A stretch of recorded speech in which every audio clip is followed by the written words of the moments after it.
여러분 보셔야 됩니다. 팀 쿡이 어떤 사람이냐? 그러니까 대부분 스티브 잡스에서 팀 쿡 넘어갈 때 사람들이 대단히 놀랐어요. 그 누구죠? 갑자기 기억 안 나는데 그 애플의 디자인 총괄하는 사람. 조나선 아이브. 그런 사람. 이런 사람이 목소리도 좋고 뭔가 혁신적인 이미지고 스티브 잡스의 대를 이을 거라고 생각한 거죠. 네. 왜 맨날 중요한 건 그 사람 이노베이션. 맞아. 이노베이션 막 이런 단어 쓰면서 뭔가 대중적으로는 디자인에 대한 감각 애플에 이걸 했는데 아무도 모르던 팀 쿡이 CEO가 됐잖아요. 근데 팀 쿡이 뭐냐면 애플에서 서플라이 체인 매니지먼트를 총괄하는 사람이었어요. 네, SCM 전문가. 그러니까 완전히 뭐냐면 우리 제품의 부품이 어디서 만들어지고 있고 그 부품 컨트롤링하고 그러니까 매일매일 중국 가가지고 매일 출장 가가지고 이 제품 잘 만들고 있는지 새로운 제품 기술들이 있어가지고 이 나사를 우리 아이폰에 집어넣을 수 있는지 이런 거를 고민하는 사람이잖아요. 그러니까 이 사람은 서플라이 체인이 얼마나 잘 만들어져야 치고 나갈 수 있다는 거를 몸에 밴 사람이에요. 그래서 저는 M1 칩과 M2 칩도 본인이 직접 그 팀쿡의 명령에서 만들기 시작하는 거잖아요. 네. 기초 체력을 확실하게 쌓는 사람이라는 거예요. 기초 체력을 쌓으면 애플이 갖고 있는 지금의 그 화려한 소프트웨어와 하드웨어를 버티컬로 통합한 시대에서는 강력한 무기가 될 수 있다는 거를 팀쿡만큼 잘 아는 사람이 없다라는 거예요. 이런 부분에서 저는 애플카도 그런 맥락에서 충분하게 체력을 갖추고 시장에 나왔을 때는 강력한 모습으로 나타날 때 등장할 거다. 근데 애플에서 이제 여러분들이 보셔야 될 것은 지금 그 팀쿡이 뭐라 그랬냐면 2020년에 뭐라 그랬냐면 2030년까지 애플의 매출을 2배로 올리겠다 얘기를 했어요. 그러니까 가뜩이나 매출이 많은데 2020년 기준의 매출을 애플이 2030년에 2배로 만들겠다는 게 산술적으로는 불가능하지 않습니다. 왜냐하면 매년 7, 8%씩만 뛰면 되거든요. 매년 7, 8%씩 매년 뛴다는 거 이건 어마어마하게 뛴다는 거죠. 근데 이미 1위 사업자가 그러니까 사실. 그렇죠. 그럼 여러분 생각을 해보십시오. 지금 전 세계에서 가장 잘 나가는 사업자가 매출을 10년 안에 2배로 키우겠다? 이게 팀쿡이 뭐냐면 그때가 내가 물러날 때라 그런 거예요. 팀쿡은 그것까지 하겠다는 플랜을 세우고 있다는 거죠. 그럼 여러분 보셔야 될 것은 우리가 보면 지금의 애플에서 애출의 매출을 2배로 가야 될 시그널은 무엇이고 노이즈가 무엇일까를 생각해야 되는 거죠. 애플의 우선은 갖고 있는 위험 요소를 보면 애플의 매출이 곧 줄어들 겁니다.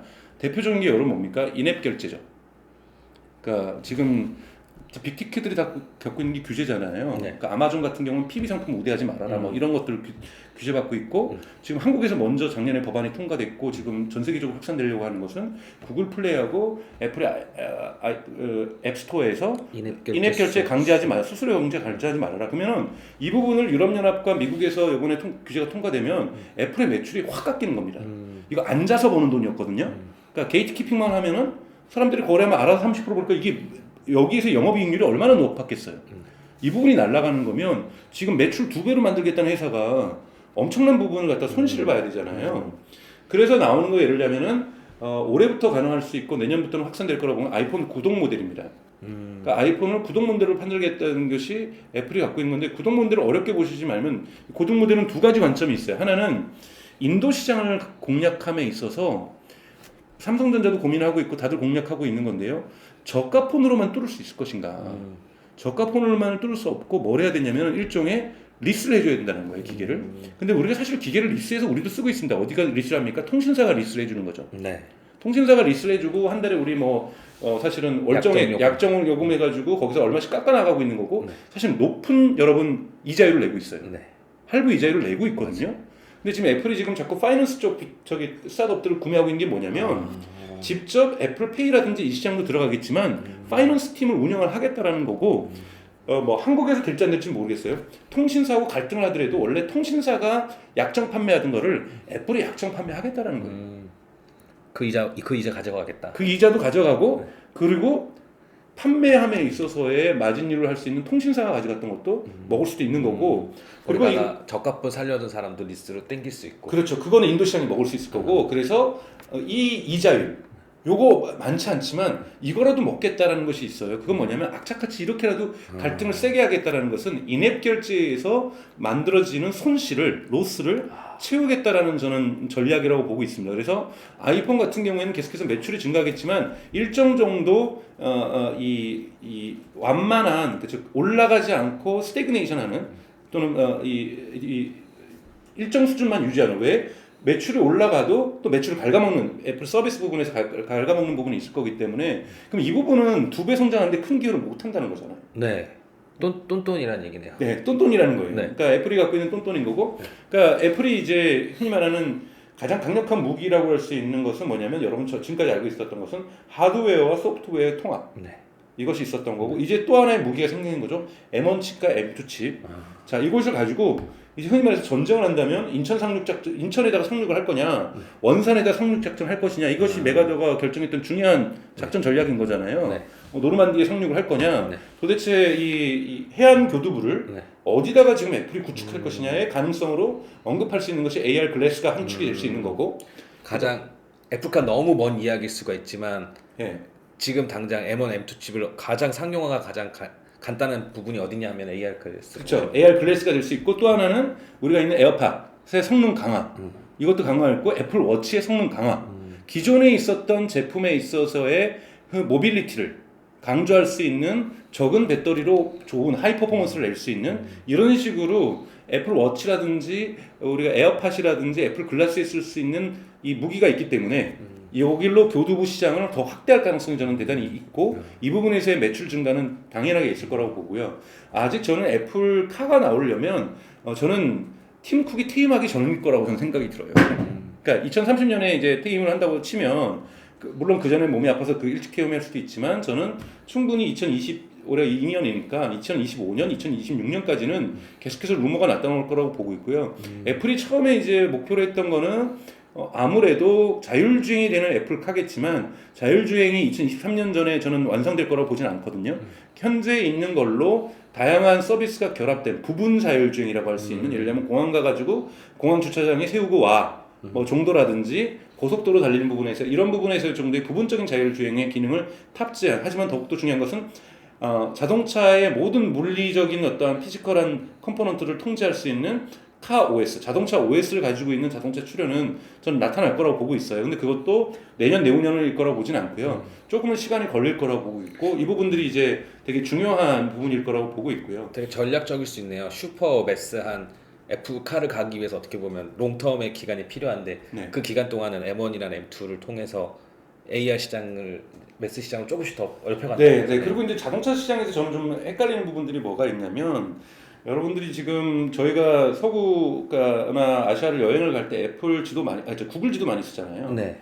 구글 지도하고 여러분 애플 지도 특히 한국에 쓰시면 뭐 이따위 지도가 이런 표현서 죄송합니다. 지도가 있냐라고 지금 실망하는데 네. 최근에 미국에서 애플 지도를 켜보면 사람들이 놀란다 그래요. 구글 지도보다 더 좋으면 좋았지. 그러니까 지도 부분에서 거기에 있는 유저들의 데이터, 음식점에 대한 평가라든지 이런 거는 많이 부족하지만 네. 지도의 퀄리티는 어마어마하게 좋아졌다는 거예요. 그건 뭐냐면 미국 시장에서 애플은 자동차 카 OS에 지도를 결합시킬 가능성이 매우 높다라는 거죠. 그런데 여기가 또 좋아지고 있는 데가 어디냐면 유럽이에요. 그러니까 지금 애플카가 중심적으로 시장을 보고 있는 것은 아시아 시장보다는 미국하고 유럽에서 지도 부분 애플 맵을 지금 성능을 고성능화 고단위로 왜냐하면 여러분 이런 부분적인 자율주행을 하더라도 지도 성능이 좋아야 되는 거거든요. 애플카가 하면서 거기다 구글 맵 쓸 수는 없는 일이잖아요. 죽었다 깨나도. 네. 그래서 구글 맵이 아니라 애플 맵이 지금 좋아지는 곳이 어디냐? 북미와 유럽이다. 그래서 애플카는 초기 시장 판매를 북미와 유럽에 집중할 가능성이 좀 높다라고 보고 있습니다. 그러니까 이런 부분에서 특히 애플이 그러니까 애플이 이제 매출 구조에서 중요하게 차지하고 있는 것이 중국이거든요. 중국이 아이폰 판매에 있어서 20% 정도의 매출을 네. 갖고 있어요. 근데 애플카가 못 나갈 대표적인 국가가 중국이죠. 중국의 맵 정보는 절대 안 줄 거거든요. 네. 그리고 한국도 지금 뭐 구글 맵 정보 안 줬던 것처럼 쉽게 지도 데이터를 주지는 않을 거예요. 네. 그렇기 때문에 한국 시장이라든지 중국 시장에서 애플카 시장은 제약적일 수밖에 없다. 그래서 그렇게 해서 기껏해서 저는 아시아 시장 들어온다면 일본 시장 정도가 애플카가 들어오지 않을까라고 저는 생각이 들고요. 그래서 이런 부분은 애플이 갖고 있는 고민들 중에 하나일 거예요. 그러니까 네. 중국 이야기 나와서 말씀이신 사실 2분기 실적 안 좋을 수 있다는 예측이 되게 많았었는데 그걸 뚫고 네. 실적이 좋았거든요. 네. 이게 사실 중국에서 그렇게까지 많이 무너지지 않았다. 하지만 계속 갖고 있는 딜레마잖아요. 네. 미국이랑 중국 사이 안 좋을 때마다 중국 매출 꺾일 거야. 네. 뭐 앞으로는 어떻게 될까요? 그러니까 그 부분인데요. 사실은 미국 기업들 중에서 대표적으로 중국 정부에게 러브콜을 계속해서 보낼 수밖에 없는 기업은 애플하고 테슬라입니다. 테슬라는 중국 시장이 대단히 중요하고 테슬라 공장도 상하이에 갖고 있고 심지어는 땅 주인도 저기 중국 정부가 갖고 있다 보니 앨런 머스크가 아무리 정치적인 발언을 해도 중국 정부는 한 번도 비판하지 않는. 그러네요. 네, 저는 같고요. 팀 쿡도 전혀 비판하지 않습니다. 왜냐하면 중국 시장이 워낙 중요하기 때문인데 지금 뭐 탈중국 해야 된다라고 바이든 정부가 막 외치고 있는데 그래서 베트남에다 공장 짓고 그런 거 하고 있어요, 애플이. 예를 들면은 에어팟은 지금 베트남에 생산되고 있거든요. 그래서 조금 옮기지만 쉽게 막 애플이 우리 공장 다 폭스콘 중국에서 빼서 미국으로 옮길 거야, 뭐 베트남으로 갈 거야, 이런 말 했다가는 작살납니다. 왜냐하면 애플이 전 세계에서 가장 많이 팔리는 2위 국가가 중국이거든요. 네. 1위 국가가 미국이고요. 네. 그러니까 애플 아이폰에 대한 애정이 중국 사람들이 대단히 강력하게 갖고 있어요. 네. 그래서 중국 사람들이 좋아하는 두 개의 제품을 꼽으라 그러면 하나가 애플이고 하나가 두 번째가 BMW거든요. 그러니까 요 두 개의 기업은 중국 시장에 대한 의존도가 대단히 높습니다. 그래서 팀 쿡이 쉽게 바이든 정부에 동의하지 않는 이유들이 바로 여기에 있다라고 볼 수가 있어요. 그래서 여러분들 뭐 개인적으로 정치적으로 반중 정서 저는 100% 이해 가요. 근데 한국의 그 삼성전자하고 SK 하이닉스에서 생산되는 반도체의 약 40몇 %도 중국에서 생산되고 있고 특히 메모리 분야 네. 그리고 판매 시장도 약 40몇 %가 중국에서 되고 있기 때문에 지금 중국 시장을 무시한다는 건 있을 수 없는 일이에요. 그건 경제가 그냥 몰락한다는 거고 그래서 애플도 탈중국한다 이건 전형적인 노이즈 뉴스 노이즈 뉴스라고 볼 수 있어요. 절대 탈중국할 수 없습니다. 구조적으로. 근데 구조적으로 탈중국을 하려면 인도에서 난리가 나야 돼요. 근데 인도의 성장 속도는 그 가처분 소득이나 이런 것은 중국에 턱없이 모자라고요. 인도 또한 정치적으로 대단히 불안한 국가입니다. 대단히 민주적이지 않은 정부가 있는 거고 그래서 하루아침에 중국하고 갈등하면 틱톡 금지해 그럼 그 다음날로 금지하잖아요. 그리고 저기 아마존이 PB 상품 이 자체적으로 이제 안 줄이겠다는 거 유럽연합하고 미국하고 지금 몇 년째 싸우고 있는데 인도 정부는 우리에 있는 모든 이커머스는 PB 상품 금지야 바로 그 다음 날부터. 그러니까 대단히 이 규제가 하루아침에 바뀌는 나라이기 때문에 인도 시장은 되게 위험합니다. 오히려 중국 시장이 하루아침에 못 바꾸거든요. 왜냐하면 너무 거대 시장이 됐기 때문에 중국도 쉽게 정책 전환을 못 합니다. 자국 기업들 뭐 때려박고 디디칭 뭐 이런 데 어떻게 뭐 이렇게 할 수는 있어도 애플이나 이 테슬라는 사실은 목숨줄로 갖고 있는 거거든요. 미국하고 협상하기 위한. 그렇기 때문에 네, 그런 부분에서 쉽게 애플하고 테슬라를 내려치지도 않을 뿐더러 또한 애플과 테슬라도 쉽게 중국 정부를 내려치지 않는 중국 시장을 포기할 수 없는 왜냐하면 대한 시장이 아직 떠오르고 있지 않기 때문에 그래서 이 부분은 좀 중장기적으로 보실 필요가 있다고 저는 생각이 들어요. 엄청난 팁인 게요. 네. 매 분기마다 단 한 번도 기사가 안 난 적이 없어요. 중국 정부가 애플 때린다. 뭐 반미 정서가 팽배한다. 근데 그거 모든 거 다 뚫고 항상 애플은 매출이 좋았거든요. 네. 되게 러브콜을 잘 보내고 있고요. 중국에 대한 광고, 마케팅 버젯 엄청나요. 그러니까 중국에 대해서 애플이 정말 애정을 가지고 그 시장을 바라보고 있는 건 거긴 중산층 규모가 되게 크거든요. 그러니까 즉 절대량으로 볼 때 미국 다음으로 큰 시장이 중국이라는 것. 애플 입장에서. 이게 해주신 말씀 중에 핵심이 있는 것 같아요. 둘이 구조적으로 얽혀 있는 관계이기 때문에 네. 웬만한 것들은 다 노이즈다. 네. 구조적 아주 큰 변화, 정말 전쟁이 나는 수준의 큰 변화가 아니라면 네. 오히려 이 부분은 상수로 봐야 된다. 네. 그리고 중국 사람들이 갖고 있는 대단히 애국주의적 정서 속에서도 애플에 대한 사랑은 아주 크고 그것도 젠지들한테도 되게 강력하다고 저는 아까 그 뉴스를 봤는데요. 그러니까 미국에서도 지금 젠지들 같은 경우에는 78%가 아이폰 갖고 있잖아요. 그러니까 전 세계적인 젠지의 특징이 아이폰을 되게 좋아한다는 거예요. 그렇기 때문에 중국의 젠지들도 애플을 되게 좋아하기 때문에 이건 뭐냐면 중국 정부도 함부로 애플을 못해요. 그랬다고는 자국에 있는 10대들이 다 중국 정부에 등 돌릴 거 아니에요.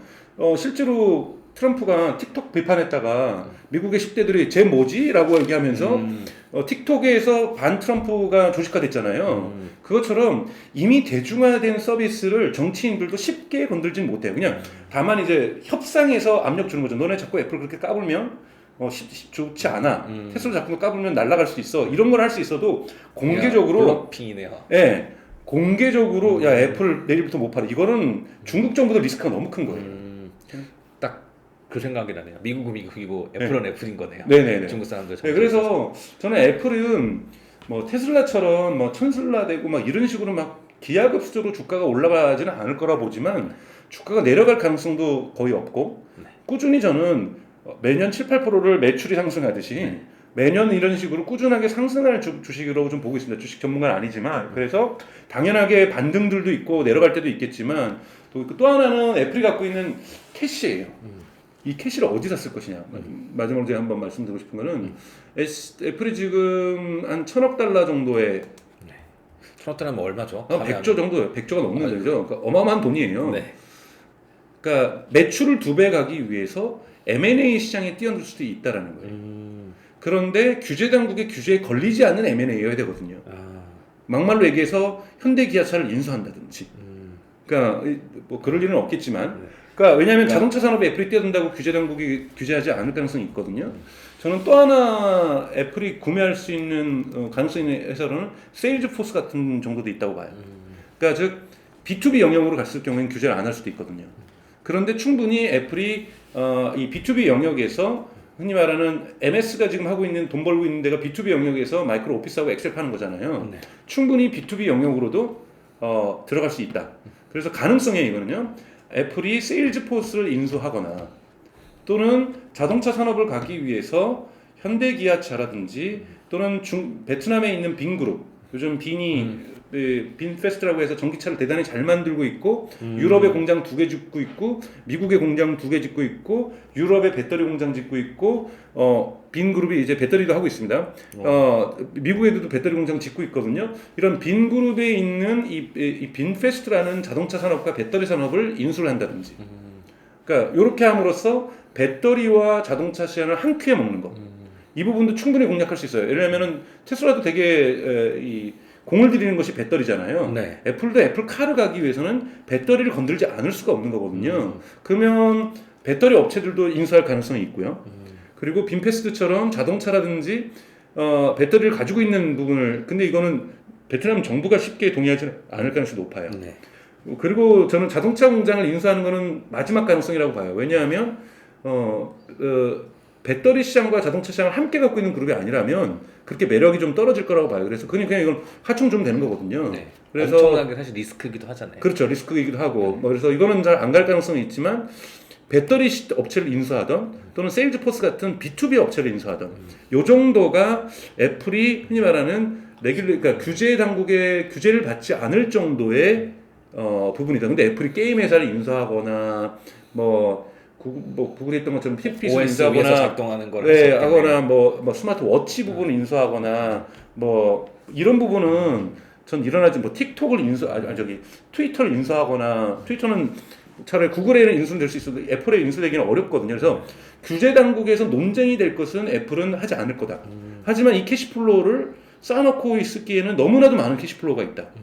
뭐 보통 주가의 마켓 캡의 한 10%는 주식으로도 보통 M&A할 때 주니까요. 네. 충분히 운영할 수 있거든. 그거 하면 사실 돈은 더 많아요. 그렇기 때문에 저는 충분히 뭔가 M&A 소식이 곧 들릴 건데 이 M&A가 애플이 어떻게 매출을 2배로 하는 데 있어서의 이 전략을 갖고 있는지를 가늠해 볼 수 있는 되게 중요한 시그널로 볼 수 있다고 봅니다. 사실 이렇게 현금이 많은 건 투자자 입장에서 좋은 게 애플이 전 세계에서 자사주 매입을 제일 많이 하는 회사 중에 또 하나예요. 네, 건강한 기업이죠. 네, 그런 그래서 부분에서. 사실 그 부분도 매력 있는데 정수님은 오히려 더 확장해서 그걸 넘어서서 돈이 많으니까 신규 시장을 확장하기 위해서 M&A 전략에 나설 수도 있다. 그렇죠. 왜냐면 애플카에 들어가려고 했는데 배터리 시장을 중국의 CATL이라든지 삼성이라든지 LG에게 그냥 파나소닉이 종속적으로 있으면서 애플카 시장은 절대 시장이 형성되지가 않고 거기서 의미 있는 걸 할 수가 없거든요. 칩만 좋으면 뭐예요. 자동차 시장 들어가면 배터리도 좋아야 되는데. 저는 배터리가 정말 그럴듯한 게 M1, M2에서 저 로우 배터리를 쓰는 걸 만들어냈잖아요. 네. 근데 M1, M2 전용 배터리도 만들 수 있는 회사잖아요. 그렇죠. 그러려면 지금 당장 양산 체계를 갖고 오기보다는 배터리에 대한 양산 경험을 갖고 있는 기업을 인수할 가능성이 저는 더 높다. 예를 들면 스웨덴에도 노스폴트인가 하여튼 되게 좋은 배터리 회사가 있어요. 이 스웨덴 회사를 그러니까 인수하던 그래서 몇 가지의 캔디데이트에 있는 배터리 회사 인수 가능성도 저는 있다라고 보고 있습니다. 네. 그러면 진짜로 애플카 나오는 거죠.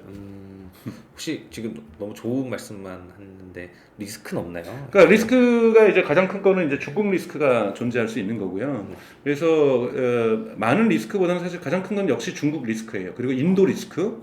그러니까 중국은 아까 말씀드린 20%를 의지하고 있기 때문에 사실은 지금 미중 갈등이 트럼프 때는 흔히 말해서 입으로 하는 싸움이었다라면 지금 바이든 행정부하고 중국의 그 관계는 몸을 하는 싸움이잖아요. 네. 예를 들면 지금 칩4 동맹, 지금 뭐 들어보셨겠지만 한국하고 대만하고 일본하고 미국이 들어오는 칩4 동맹이라는 걸 미국이 제안해서 8월 말까지 너네 한국 들어올지 말지 답변 주라는 거예요. 저는 이거 말도 안 되는 거라고 봐요. 왜냐하면 이거 동맹 안 해도 4개국은 열심히 협업하고 있거든요. 그리고 사실은 중국한테 팔지 말아라라는 강력한 그 네. 신용이잖아요. 근데 이런 거 나오면 중국이 벌써 관영 매체에서 한국에다 경고했거든요. 너네 그러면은 이거 우리 그냥 넘어가진 않을 거야라고. 네. 왜? 미국이 정책 메시지를 준 거거든요. 칩4라는 정책으로 우리가 너네 압박할 거야. 실질적으로 압박 다 하고 있으면서 굳이 그렇게 과잉해서 정책 행동을 하면 이미 하고 있는 건 알고 있기 때문에 우리도 대응하고 있는데 정책을 세게 맞으면 자국 국민들 생각해서도 중국 정부도 한 방 맞았으니까 한 방 칠 수밖에 없는 거거든요. 그러니까 대단히 정적 갈등까지도 가고 있다는 건 전 대단히 우려스러워요. 그러니까 이 경제적 갈등은 어느 정도의 긴장감은 인정할 수 있고 필요한 적절한 수준이라고 보지만 이러한 부분이 불똥이 사실은 어떻게 킬진 모르잖아요. 우크라이나를 러시아가 침공했을 때도 이렇게 전쟁이 갈 거라고는 생각 못했고 오래 갈 거라고 생각 못했던 것처럼 그리고 세계 경제가 인플레이션이 이 우크라이나 전쟁에 의해서 더욱더 증폭될 거라고 아무도 생각하지 못했던 것처럼 그러면서 지금 완전히 매크로 경제는 망가지고 있는 거잖아요. 네. 그래서 바이든 행정부가 사실은 이번 11월 중간 선거를 놔두고 정말 어떻게 갈지를 모르고 이 불똥이 애플에도 튀긴다라면 애플은 직격탄을 맞습니다. 그리고 삼성전자 SK 하이닉스도 직격탄을 맞고요. 그래서 반도체 산업 전체가 그냥 난리가 나는 거예요. 그러니까 지금 미중 간의 갈등은 이거 이상 넘어가면 저는 안 된다고 봐요. 이건 세계 경제가 지금 우크라이나와 러시아 전쟁, 즉 러시아에 의한 우크라이나 침공 하나만으로도 견디기 어려운데 바이든 정부가 중국하고 진짜 전면전을 한다라면 이건 있을 수 없는 일이 저는 경제적 재앙이 일어날 거라고 보거든요. 그래서 헷갈리실 수 있을 것 같은데 중국인이 가진 애플에 대한 사랑과 별개로서 그걸 뛰어넘는 포인트를 만들어낼 수 있는 미중 갈등의 양상이 지금 보이고 있다. 네. 사실 그건 트래킹 해야겠네요. 그렇죠. 그래서 미중 갈등의 양상이 사람들이 뭔가 그런 거 있잖아요. 아이폰 사면은 중국 사람들 중에 좀 미친 X. 지금 우리가 지금 미국하고 어떤 갈등을 하고 있는데 너가 그걸 사? 애플하고 아까 말씀하신 건 미국은 다른 나라야 라고 지금 중국 사람들은 생각하고 있어요. 네. 그런데 아니 같은 나라야 자꾸라고 얘기를 해버리면 중국 사람들도 애국주의가 강하기 때문에 압박을 받거든요. 그러면 애플에 대한 수요가 줄어들 수밖에 없다라는 거예요. 이러면 애플로부터는 이건 치명적인 상처인 거죠. 견딜 수 없습니다. 그건. 투자자로서는 되게 어렵네요. 사실. 네, 그래서 이 부분 나오기 시작하면 애플 전체 매출이 20%입니다, 여러분. 크게 감소할 수밖에 없는 거고 애플의 주가는 바닥으로 떨어질 수밖에 없다고 저는 봐요. 그래서 저는 그러니까 물론 그 다음에 규제가 있어요.